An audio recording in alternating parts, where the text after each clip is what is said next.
అమోనియాను గుర్తించుట. ఏ, B, C, D అనే 4 నమూనాలలో ఎందులో అమోనియా కలదో మనం దానిని ఎలా గుర్తిస్తామో ఒక ప్రయోగం ద్వారా ఇప్పుడు చూద్దాం. ఈ ప్రయోగం ఏ సూత్రంపై ఆధారపడిందో మనం ఒకసారి తెలుసుకుందాం. సోడియం హైడ్రాక్సైడ్ లేదా పొటాషియం హైడ్రాక్సైడ్ సమక్షంలో అమోనియాతో నెస్లర్స్ కారకం జేగురు రంగు జిగట వంటి అవక్షేపాన్ని ఇస్తుంది. ఈ అవక్షేపాన్ని అయోడైడ్ మిలన్స్ క్షారం అని అంటారు. ప్రయోగం చేయడానికి కావలసిన పరికరాలు, రసాయనాలు ఏమిటో తెలుసుకుందాం.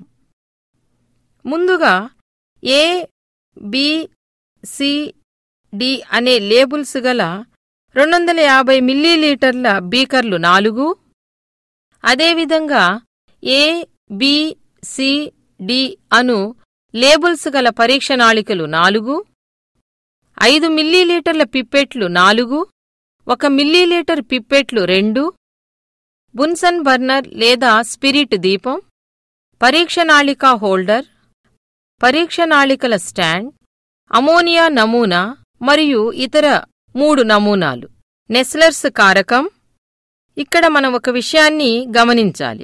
పొటాషియం మెర్క్యూరిక్ అయోడైడ్ ద్రావణాన్నే నెస్లర్స్ కారకం అని అంటారు. చివరగా సోడియం హైడ్రాక్సైడ్ లేదా పొటాషియం హైడ్రాక్సైడ్. ఇప్పుడు ప్రయోగం ఎలా చేయాలో చూద్దాం. ఇప్పుడు ఒక్కొక్క బీకరులోనికి ఇచ్చినటువంటి ఒక్కొక్క నమూనాను తీసుకోవాలి.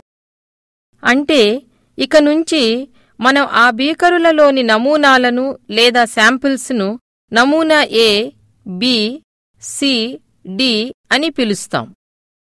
తరువాత ఏ, బి, సి, డి అనే లేబుల్స్ గల 4 పరీక్షనాళికలను తీసుకొని ఆయా నమూనాలను 3 మిల్లీలీటర్ల చొప్పున ఆయా పరీక్షనాళికలలోనికి పిప్పెట్ సహాయంతో తీసుకోవాలి.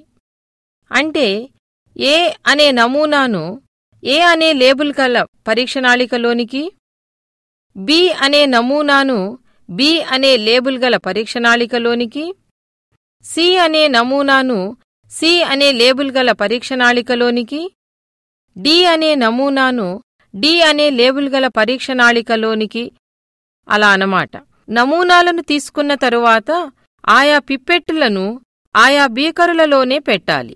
ఇప్పుడు నమూనాలు గల పరీక్షనాళికలలోనికి 1 మిల్లీలీటరు నెస్లర్స్ ద్రావణమును, 1 మిల్లీలీటరు సోడియం లేదా పొటాషియం హైడ్రాక్సైడ్ను పిప్పెట్ సహాయంతో తీసుకోవాలి. తరువాత ఈ పరీక్షనాళికలను వరుసగా పరీక్షనాళికల స్టాండులో పెట్టుకోవాలి. ఈ విధంగా నమూనాలకు నెస్లర్స్ కారకాన్ని సోడియం లేదా పొటాషియం హైడ్రాక్సైడ్ను కలిపిన తరువాత ఒక్కొక్క పరీక్షనాళికను హోల్డర్తో పట్టుకొని వేడి చేయాలి. ఇప్పుడు మనం చేసిన ఈ ప్రయోగంలో ఏ నమూనాలో జేగురు రంగు అవక్షేపం ఏర్పడినది? డి అనే నమూనాలో కదా. అంటే డి నమూనాలో అమోనియా కలదని చెప్పవచ్చు.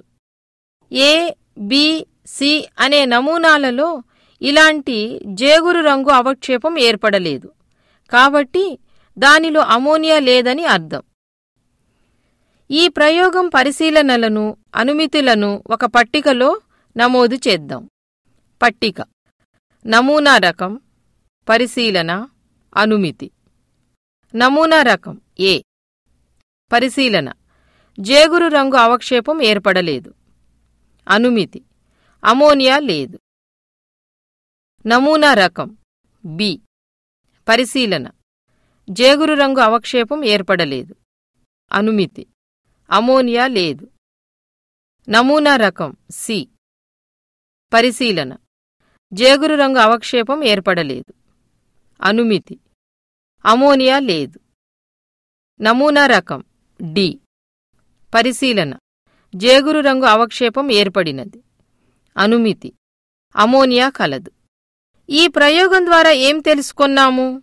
ఏ నమూనాలో అయితే జేగురు రంగు అవక్షేపం ఏర్పడుతుందో దానిలో అమోనియా ఉన్నట్లు అని కదా.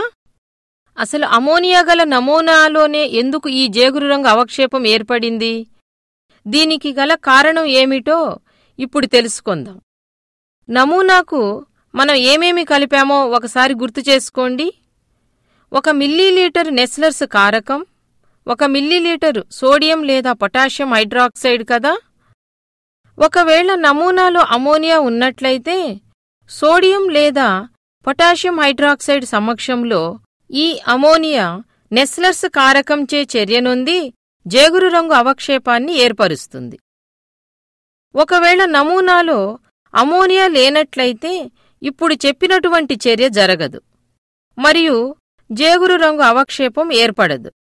ఈ విధంగా మనం అమోనియాను ప్రయోగం ద్వారా సులభంగా గుర్తించవచ్చు.